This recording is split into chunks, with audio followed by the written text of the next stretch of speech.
Inaasahan naman ng ilang mga kawayenyo na maririnig sa State of the Nation Address o SONA ni Pangulong Ferdinand Marcos Jr. ang mga problemang kinakaharap ng bansa. Ayon kay JR, isang tricycle driver mula Barangay Turayong, umaasa itong matatalakay sa talumpati ng Pangulo ang pagtaas ng presyo ng mga bilihin maging sa petrolyo. Paliwanag nito, kung dati-rati ay marami nang nabibili ang 500 pesos, ngayon dahil sa taas umuno ng mga bilihin, hindi na ito sumasapat at minsan nagkukulang pa na pambili ng ulam. Nabanggit rin nito na kung maaari ay magkaroon pa ng maraming pabahay projects ang gobyerno para sa mga informal settlers.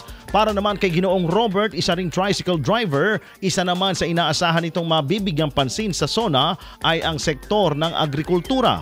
Aniya, mas maganda kung mapapabilis pa ang proseso ng pagbili ng mga aning palay ng mga magsasaka upang maiwasan din ang posibleng pagkalugi dahil sa pagkasira ng kanilang mga pananim. Gaganapin ang SONA ng Pangulo sa ika-28 ng Hulyo sa Session Hall, Batasang Pambansa Complex, Quezon City.